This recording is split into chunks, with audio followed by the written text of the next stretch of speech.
Good evening, good evening, good evening. This is Doriel Inez Larrier of Larrier's Education and Resource Network, where I plant seeds to help you grow. Tonight is another episode of The Power of Story. I have been doing these chat sessions on the digital couch. Wonderful. For a couple of months now, and I have the blessed opportunity to, hey, good evening, to chat with. Excellent. Here we go to chat with Austin, once again, the author of Consider It Pure Joy. I thank you so much for those of people who were on the earlier broadcast, recognized we had a little bit of a snafu and came back on. So we're just awaiting for her addition to the broadcast. Yeah. Good. It's working. Excellent. Excellent. All right, All right, so testing. Testing. 1, 2, 3. I know. I hear you. Do you hear any feedback?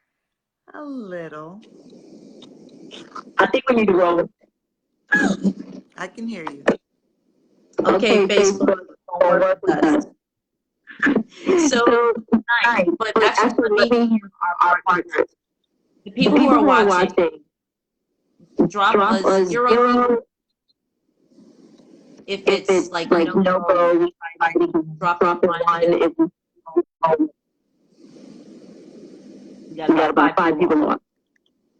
So I will start chatting. Thank you so much, Elsa, Payera.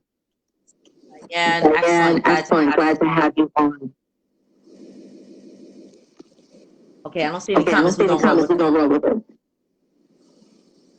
All right. So once again, I started having conversations with people about their story. And I think every person has a story, and whether or not you think that story is going to move other people to act. Because there is a power story.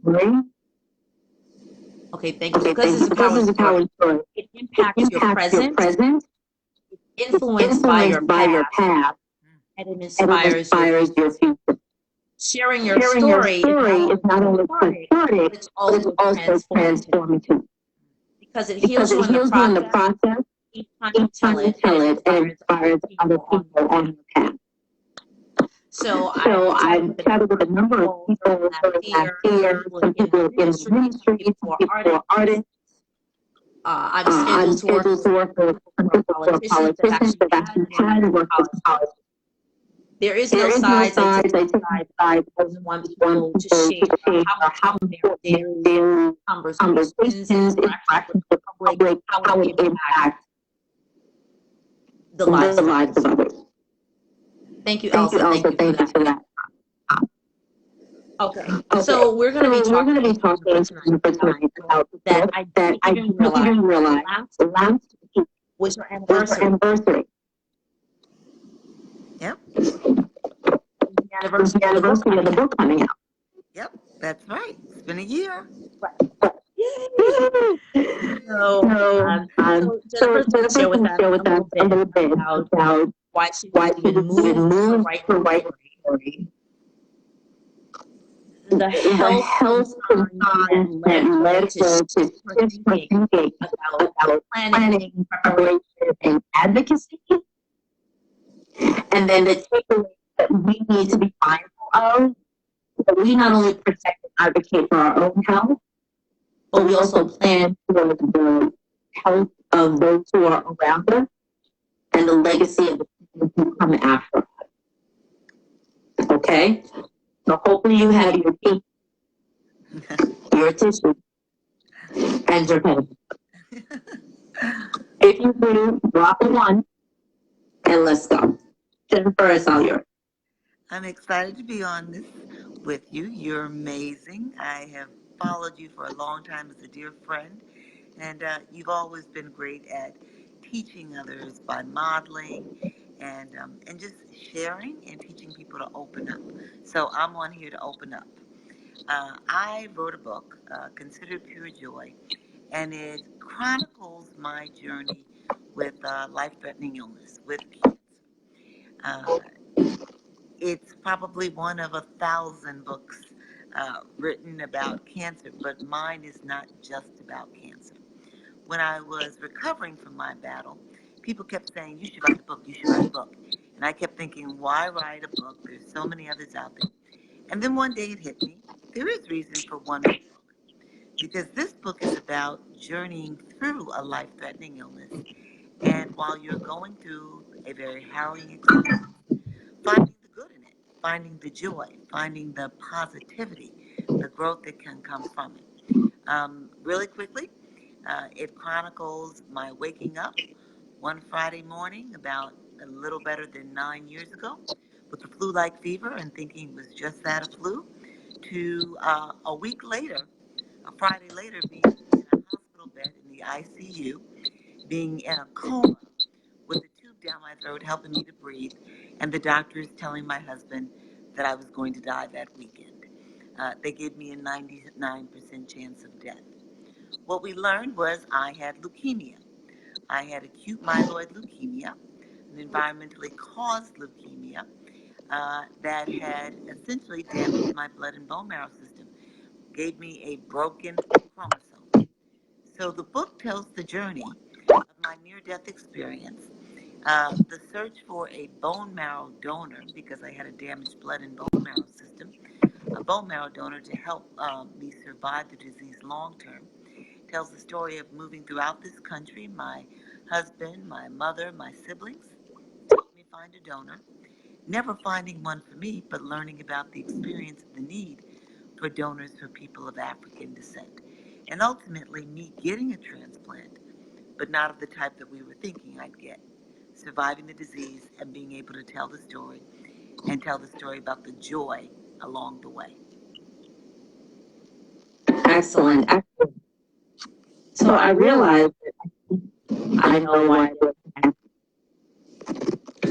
going to let you join the conversation.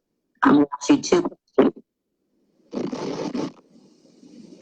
Talk about the the bone marrow process. Who is on it, not on it, and what did you do? Absolutely. So, there is a National Bone Marrow Registry here in America with now better than 9 million people who have joined up, signed up to one day possibly be a bone marrow donor for someone who's got a blood disorder, whether it be cancer or sickle cell anemia or some other blood disorder that can be cured with a bone marrow transplant where you get a new bone marrow and blood making system. So there's a registry in here in America, and there are registries in other parts of the world as well. Registries in Europe, in Australia, in Nigeria. Now there are registries in other places around the world. And here's the situation. In order to receive a bone marrow transplant, you need to match with someone of similar genetic typing. Not just blood, but genetic typing, gene typing. You're more likely to match with someone of the same race and ethnicity. Here's the challenge. People of African descent who are not still in Africa and joined up with others who are in Africa have a less than pure, if you will, 100% African bloodline. Because of what I say, as you've heard me say, the African diaspora, that's code for slavery and interracial coupling. We don't have pure genetic lines like we once did. There's a lot of interracial coupling. We may be African American, African and Native American, African and Asian, African and have European, Irish, Italian, English, goes on and on. The result is that our genes don't readily match with genes of other people of African descent because they may have a different composition when it comes to their genealogy and their genetics. Consequently, when you turn to the bone marrow registry, it's hard to find a match in there if you're of African descent. Now, it's because of that, and also because there are not so many of us in the registry. So, one, our gene lines are not as, quote, pure. but also there are not that many of us in the registry, making it harder to find a donor. So there's a need to join the registry as a person of African descent in the hopes that you might be a match for someone in need. Or also, if ever you're in need, hopefully someone will have joined and will be there when you need someone. There's also another way to be of help to somebody, and that's through cord blood, public cord blood banking. When you or someone you know is pregnant and is about to deliver a baby, let that person know that there's such a thing as public cord blood banking. You can give your umbilical cord blood over for free. Now, you have to tell your physician you want to do it before you go into labor, but you can give your cord blood over for free. They'll collect it in the hospital, and that cord blood has stem cells in it that can give you a new blood and bone marrow system. Incredible. Why don't we talk about this? Why aren't we having these conversations? You know, I think that there are a number of reasons. People of African descent who know their history in America know that America has not engaged with us in the most honest and sincere ways when it comes to medicine. Everything from the situation of the Tuskegee students, right? And some of them being given syphilis to see how they would react, to the immortal life of Henrietta Lacks, African woman in Baltimore, whose cancerous cells were taken from her body and then used without her knowing. Johns Hopkins, having made billions of dollars with the use of her cells, while she and her family lived in poverty, in abject poverty, just blocks away from Johns Hopkins research centers and medical institutions. There's a long history of how we were treated. And still today, we don't always get the same medical care. We are often thought of as not necessarily being as knowledgeable, or we don't have to be engaged with in the way that others are engaged with when it comes to medical care. And so I think that we have a rational fear and concern when it comes to the medical field. But what people need to know is that with bone marrow transplantation, it is now such the case that it's as simple as like a blood transfusion. Blood being taken out of your arm as though you're giving blood, and your platelets being taken out as though you're giving blood, as though you're donating blood to the blood centers, and then it's used to transfuse into another person and give them life-saving treatment. Okay. Hold on a second. Jennifer, do you have earphones?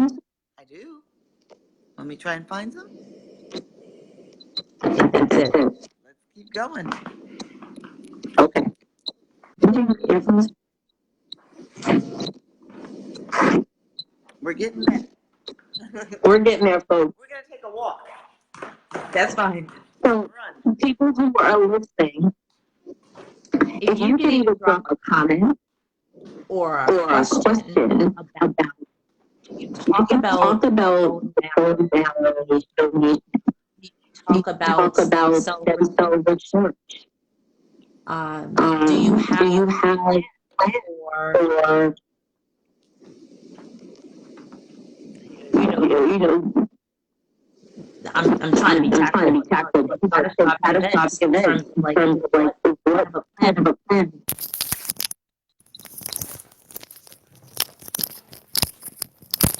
would be put into place for yourself or your family. Like this was the situation that Jennifer did not anticipate. What?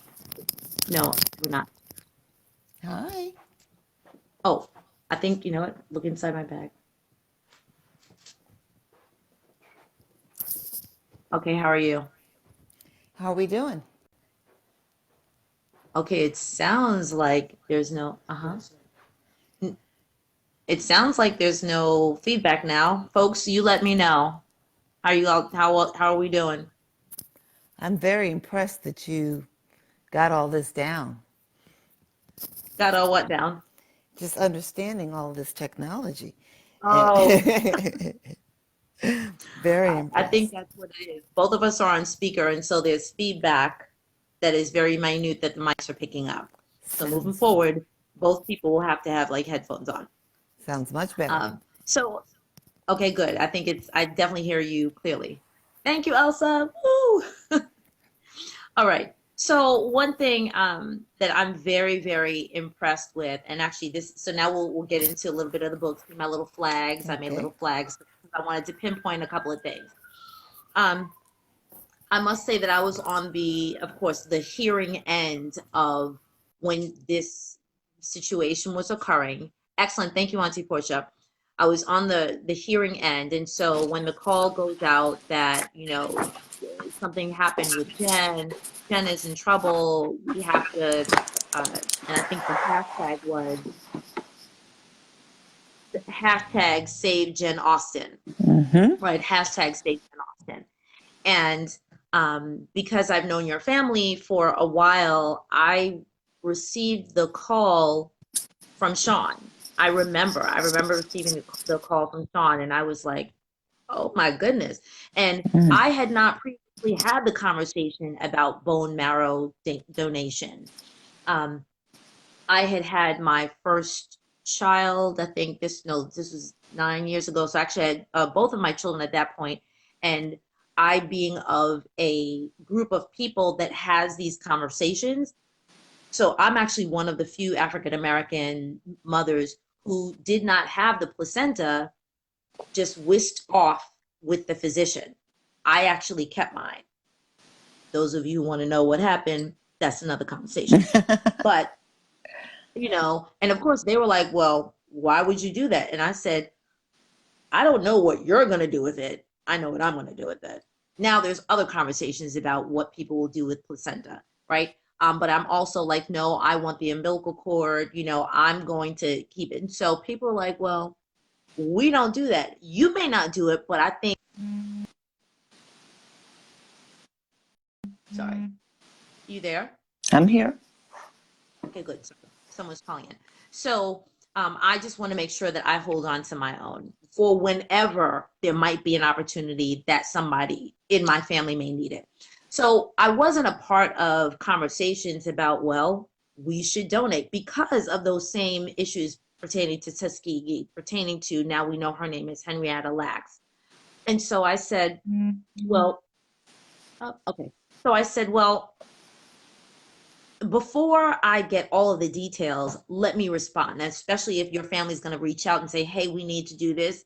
I'd never had the conversation about, bone marrow donation, right, bone marrow donation. And so I said, listen, and I know thousands and thousands of people across the country were probably saying the same thing.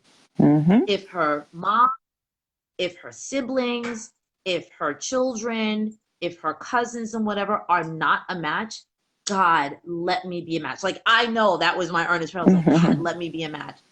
And so I know that there were, I think the number is 13,000 people that were added. Yes. Yes. And so if you can restate that monumental, accomplishment, you said that in a period of 6 months, give me the details. 13 weeks. It was actually 13 weeks. So what happened was I needed a bone marrow donor. I needed an unrelated bone marrow donor because no one in my family was a match. My husband and I sat down with the doctors to ask about bone marrow drives. We'd heard about people in need of a donor doing bone marrow drives to see if someone might come forward. The doctors told us not to worry about it. They said it was too much stress, and they said the likelihood of us finding a match was very small. They believed that maybe we would be able to bring 100 to 200 people to the registry, have, 2 or 3 drives and get 100 to 200 people. And they said that there wasn't really a good likelihood that there'd be a match among those 1 to 200 people. But But they don't know they the don't know. power of the Jones and Austin family. Amen. And so the family went to work. Sean and my mom and my brother and my sisters, lots of friends joining in, like yourself. And what resulted was something never done before.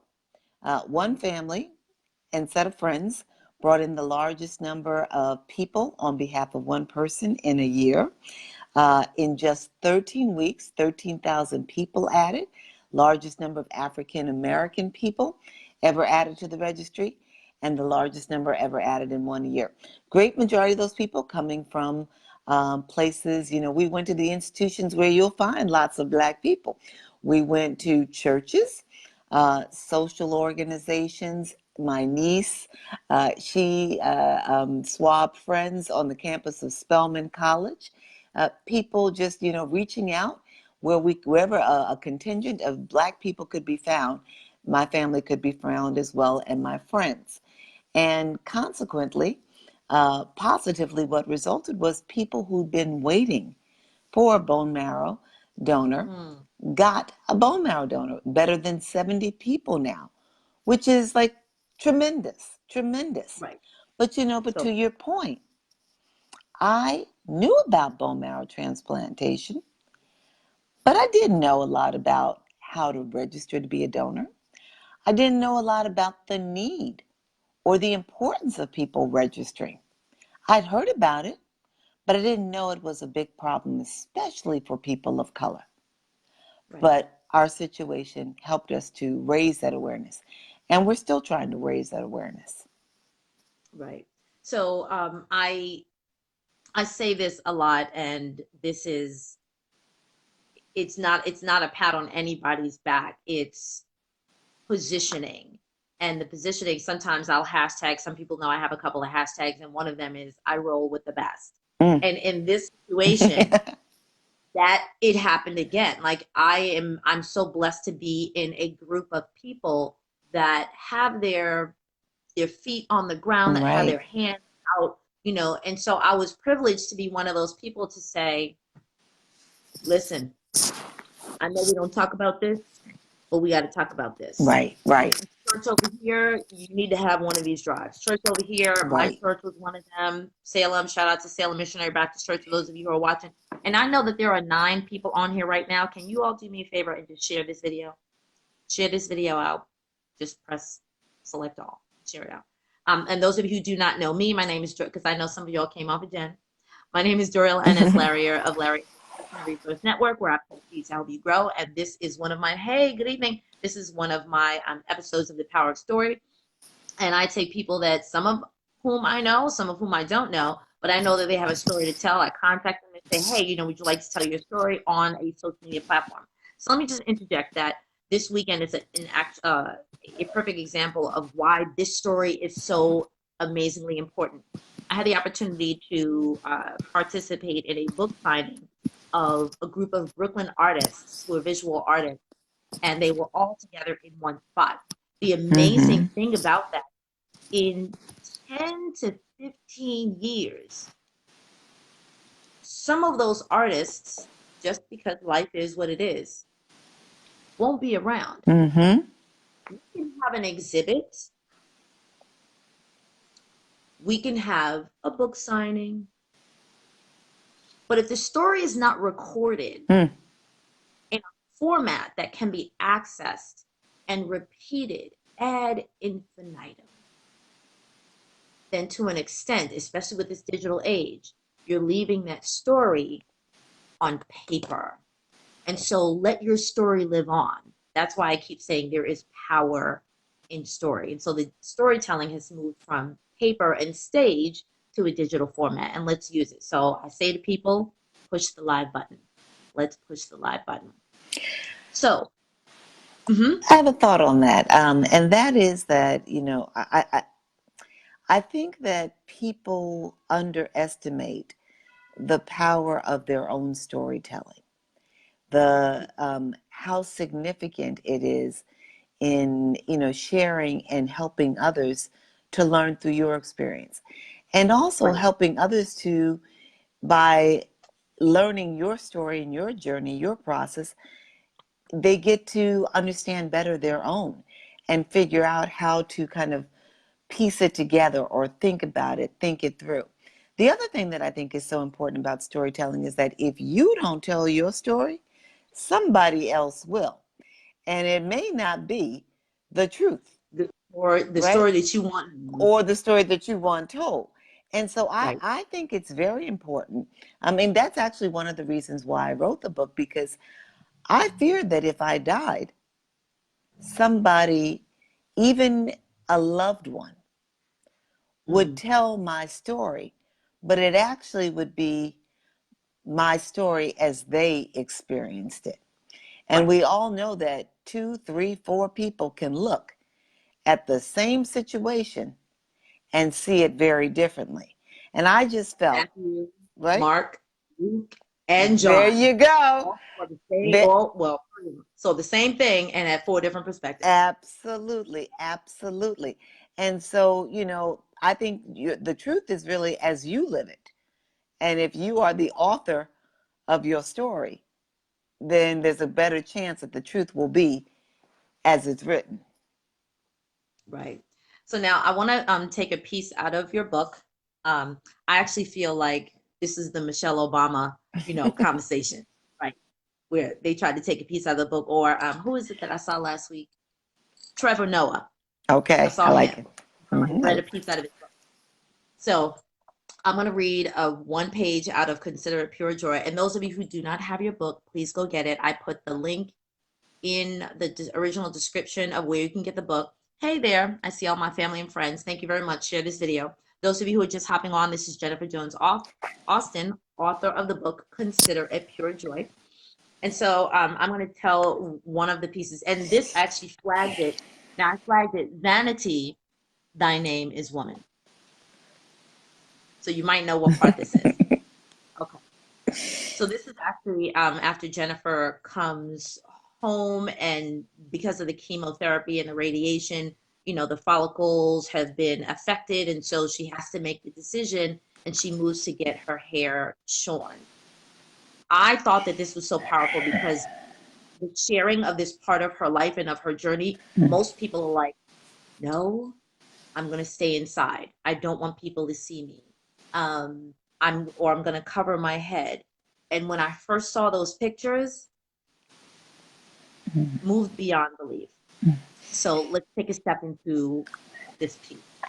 Do you mind if I read this? Okay. It's a new experience for me, so I'm excited.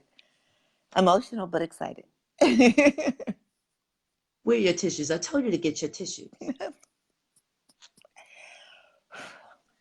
When I arrived, Walter and Akemi immediately embraced me with empathetic hugs.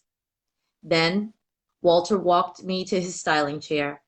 I sat down and he draped a robe over me. I looked in the mirror at my face and hair and bit my lip in an attempt to hold back the tears. Walter stepped away to get his tools. I closed my eyes and I sat resolute. In just seconds, I would hear the buzzing sound of the electric razor. It would zip across my head and cut the few hairs still connected to my scalp. Walter began. With my eyes closed, I sat still and listened for the buzz. Walter was working, but I heard nothing. I slowly opened my eyes, eager and yet afraid to see what was happening. Sure enough, Walter was sitting on his stool just as he always does when cutting my hair, and he was cutting. He was cutting the sparse strands that were still attached to my scalp. No electric razor? Though it would have been much faster and simpler to just shave me bald, Walter used his shears. He slowly cut with precision and deliberation, just as he always had. I guess as far as Walter was concerned, if I was going to be bald or near bald, my head had to be beautiful, and he had to apply the same care and attention he always had to ensure it would be. It didn't make a difference that there wasn't much he could do because there wasn't much left to work with. What seemed to matter more to Walter was how I felt. As Walter worked, my mother knelt down and picked up the 2 matted braids from the floor, which once were my crown and glory, and put them in her purse. Walter finished cutting the few strands of hair that had remained attached to my scalp, and he walked me over to the sink. I sat down in the chair in front of the sink and put my head back. Walter turned on the water and shampooed and massaged my scalp 3 times, then moisturized it. When he was done, he took me back to his chair And as I sat down, I saw myself, my officially bald self. I managed a slight smile.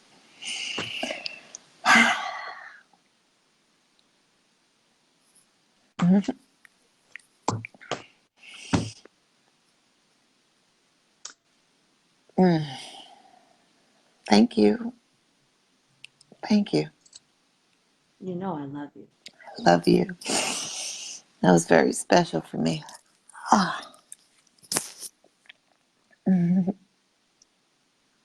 So for those of you who are watching, it is moments like these that we have to breathe through moments. We have to be present. We get the opportunity to take a step back.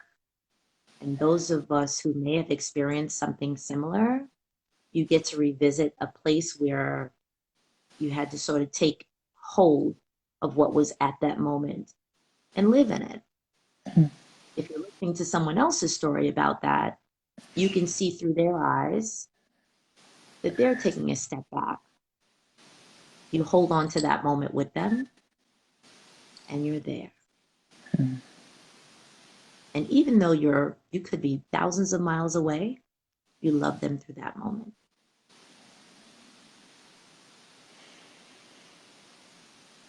When you showed yourself the first pictures that you shared publicly,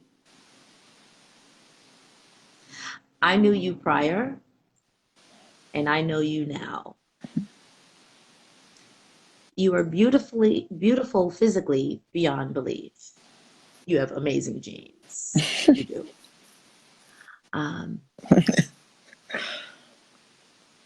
And for thousands and thousands and thousands of women, you knew that it was important.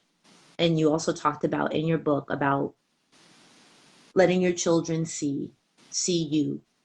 And in their eyes, that which you shared in the book, they were still like, hey, Mom, let's have some pizza. You know.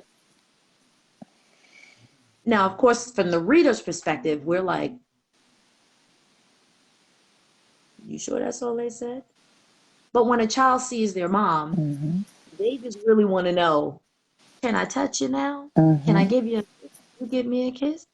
Hair? No hair? No problem. Can we talk about the baseball game? That's right. That's what they really want. Right. You talked about how, oh my goodness, I need to put on some clothes that don't sort of, fall. My skin is, a different hue. What are they gonna say?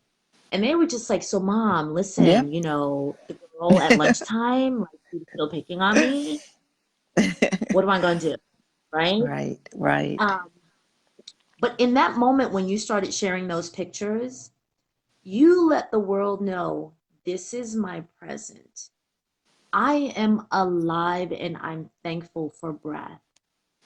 Not comfortable. There's a lot of stuff hanging, there's cords and whatever. But I'm so blessed. And in it, I am joy. working through the considering it joy. It ain't full joy yet. Right. But I'm considering it as joy, because how many people's lives did I touch? How many people did I minister to just because of this 48 hour? Oh my goodness, I got the flu. I don't got the flu. I got leukemia. Like what? How many people around the country realize that, guess what? You can do this little swab thing and impact the lives of hundreds of thousands. And by showing yourself at that moment, it was like, yeah, I had the degree, I have the family name, I have the history, but guess what? I'm also in this stuff right now. Because after that, and I'm not, because I have not lived with it, I'm not sure how many people I, as a person that did not live through that saw, the key word is saw, women and men who were going through that and who said, I will walk in the street without a wig or without my hair covered. I didn't see them. If they did, I didn't see them. After that point, I said, wait, there are more people. Wow. And I had the opportunity to look at them in the eye as I did before, but see them and say, you look good. So I want to personally say, kisses to you for being bold enough to say, I'm not going to do the covering up. You felt a sense of peace and calm and resolve that you were like, nope, I'm going to show myself as I am. You know, I'm so glad that we're talking about this. It's not something that people often talk to me about. And I wonder if it's because people don't want to go there. You know, we don't want to talk about hair and crown and glory. But the fascinating thing is that when I first became ill, and I write about it in the book, my very good friends rushed to the hospital with scarves and began talking about the types of wigs that I might like. Yeah. And Right. That's why I brought that up. yeah, and I didn't want a wig. And I think it had, for me, and I'm not shaming anybody who does. I think for me, I felt that in order for me to fully embrace my condition, I had to take it all in and I had to live it. For me, like embracing the baldness was part of this is who I am right now. I am somebody This is it. who's lost her head. This is it. And the hair is not the most important thing right now.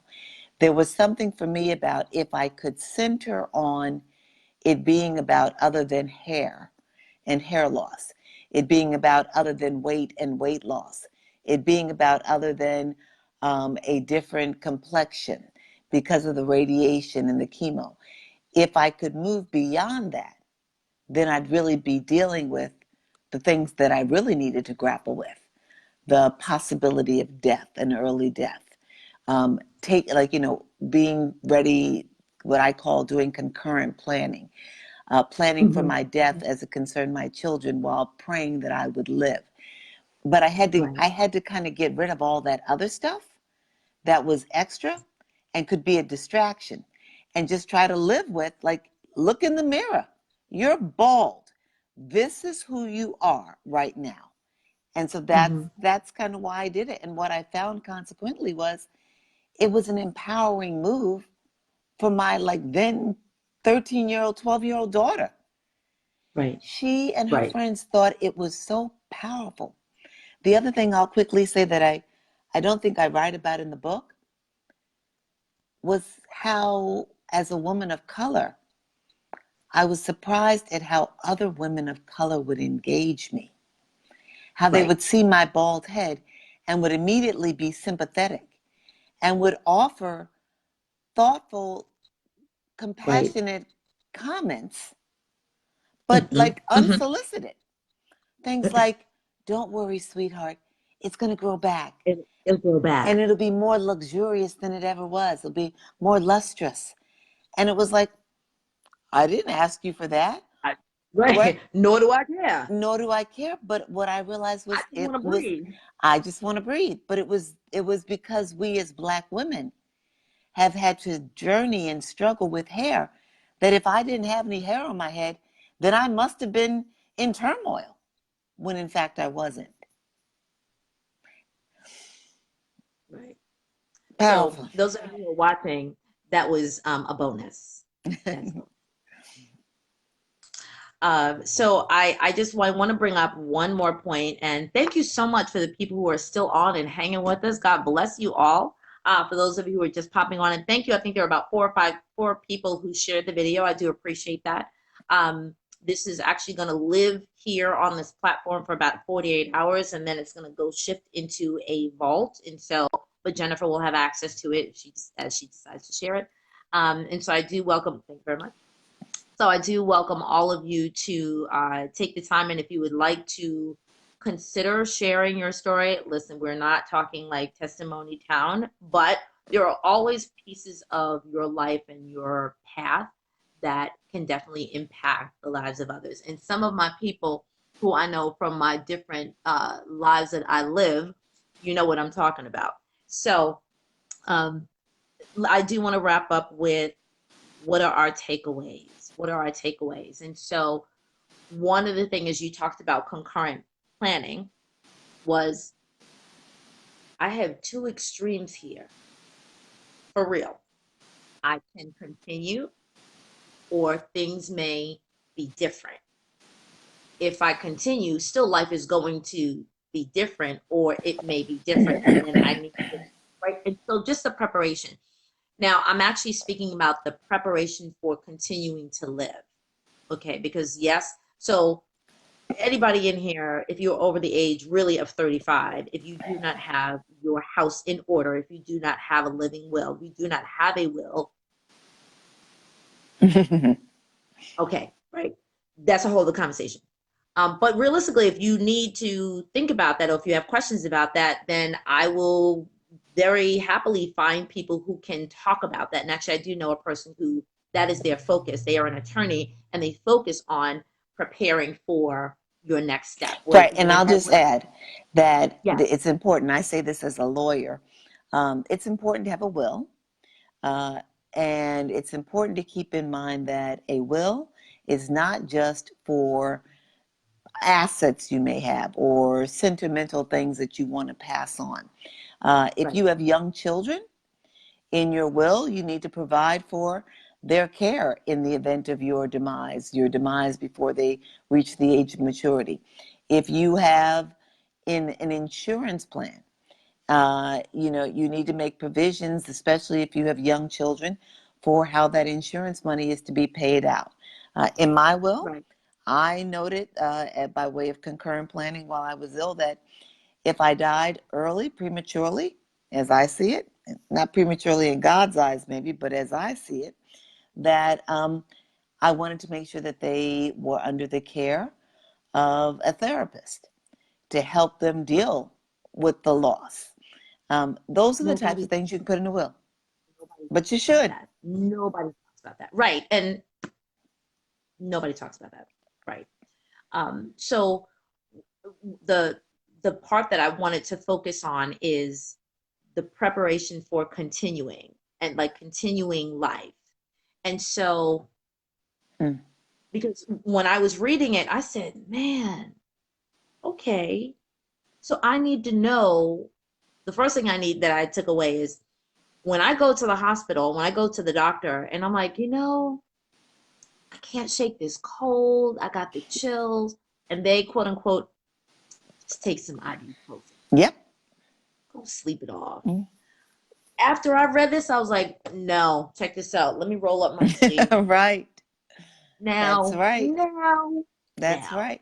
And it's all right. No, it's not. Right. So I'll tell you two things. One, Right. I think it's important that whenever you go for your routine medical exams, and you should go at least annually, and when you reach a certain age, I'd say about 45, 50, that routine exam is not just your doctor, your primary, but you may need to see a dermatologist annually just to make sure, especially if you've been exposed to sun, seeing a dermatologist regularly. You need to get your colonoscopy at least every 5 years. You need to go for gynecological care. You need to go see your ophthalmologist, your dentist. You need to do all of this on a regular basis. You need to get a mammogram regularly, a pap smear every 2 years. One, because it's what you should do, but the other thing is you need to establish baselines. Right. And so when you go for your routine medical annual physical exam, make sure, if you haven't already, that you get a routine blood baseline. So your doctors have a sense of your red blood count, your white blood count, your hemoglobin, right? Those things, your platelets, such that if you ever show up and you're not feeling well and they take your blood again, which they should, If you, as Doriel was just saying, if you don't know what's going on, you make sure they test your blood. But if they have a baseline to compare it Right. to, then they can know whether you're in crisis or not. And so it's Right. important to have routine medical exams, and it's important to have your blood tested routinely. The other thing that I'll say about concurrent planning is that I've now learned about the medical care.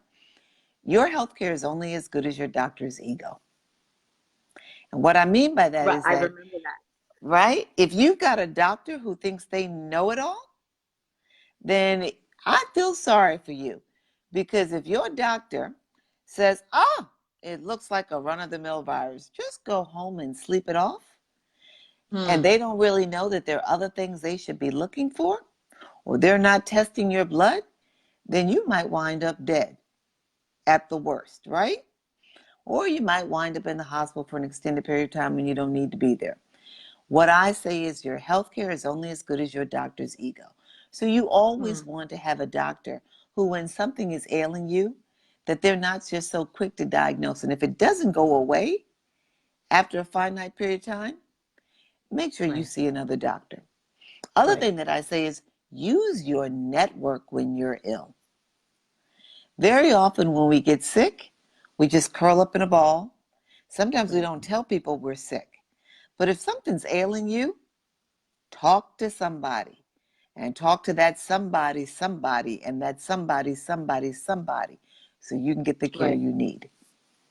So those of you who know, and welcome, I see some new family and friends on, and actually I know this person who just popped on, both of us know her very well. And I have run since November 1st of 2017, a 5:30 a.m. I know most of you are not up at that time.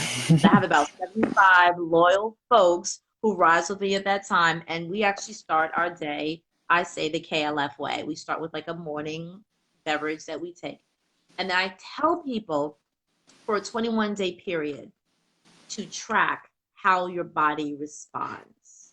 I don't say anything different. I'm not saying fast. I'm not saying, eat raw for 39 and a half days. Nope.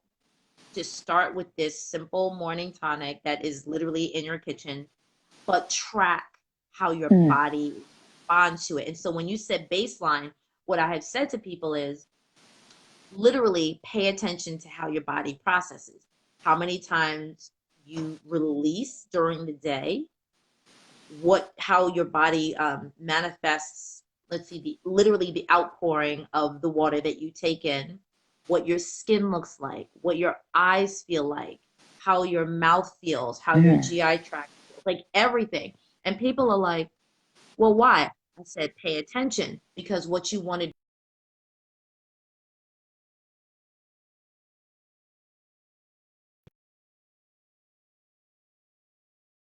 Oh, sorry about that. Sorry about that. You back? I'm back. I'm here. Okay, sorry. Thank you. So what I said is, when you track for that 21 days, you have this baseline. And then when you go to the doctor the next time, the doctor is going to say, wait a minute, your weight shifted a little bit. You're not complaining of like congestion anymore. Well, what did you do differently? Here's my little journal that showed what I did. All I did was I started with this. And so many people are like, that's all you drank was this. And for those of you who don't know what I'm talking about, go into the claw squat. But what is so key is when you have that record of 14 days, at least you know what your body felt like before, what it felt like after. And if you stop after 20 days, now the problem, but you're going to wind up saying, you know what? I don't know why I stopped doing it. Let me, start my day this way. And so your doctor then knows that you're advocating for your own health. And that's what I want to end. I want to end on discussing how do we advocate for our own health. So you're saying definitely have your annual checkup, but make sure that you include your, let's say your GYN, colon, skin, dentist, mammogram, pap smear, blood, baseline. Your eyes are key. Right. There we go. Eyes, right.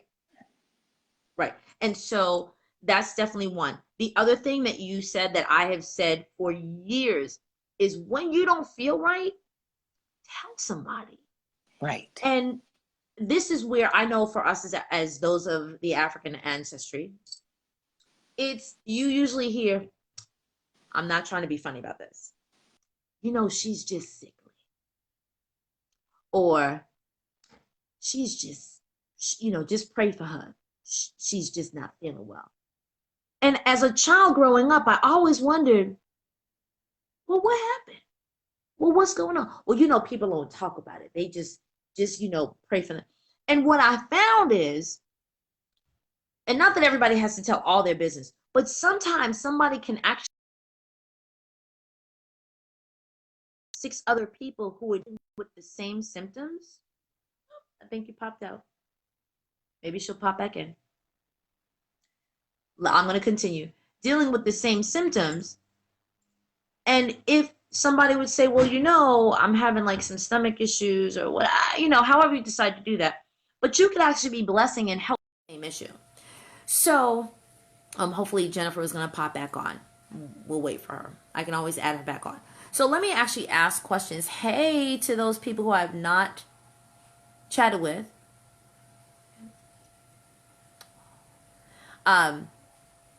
So I would like to ask the audience while we're kind of waiting for Jen to pop back on. This we've talked about a lot. Again, we're actually discussing Consider It Pure Joy, which is Jennifer Jones Austin's book about her incredible, it's not even about, but journey through being identified with leukemia and going through the journey of the healing process, trying to find a bone marrow transplant. You'll definitely find out the end result if you do not know the story. Pick it up. You can actually purchase it through Amazon. But she also has a circuit, like a book tour circuit. I know she's still doing. Here she goes. She's back on. Let me see if I can get her back on. Here we go. Okay, Jen, I'm adding you back on. Definitely has still some book tour dates. And if you follow her, I'm sure she'll definitely be able to let you know where she will be to give some signed autographed books. But if not, you can just purchase it on Amazon.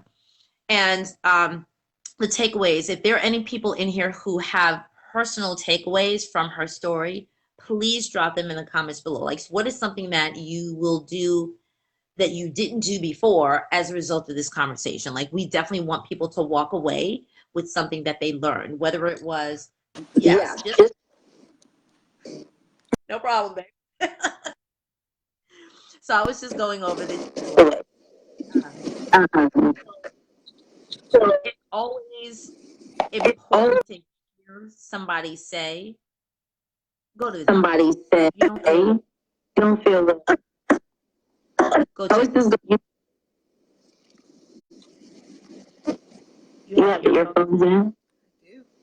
Can you hear me? Yeah, I do. A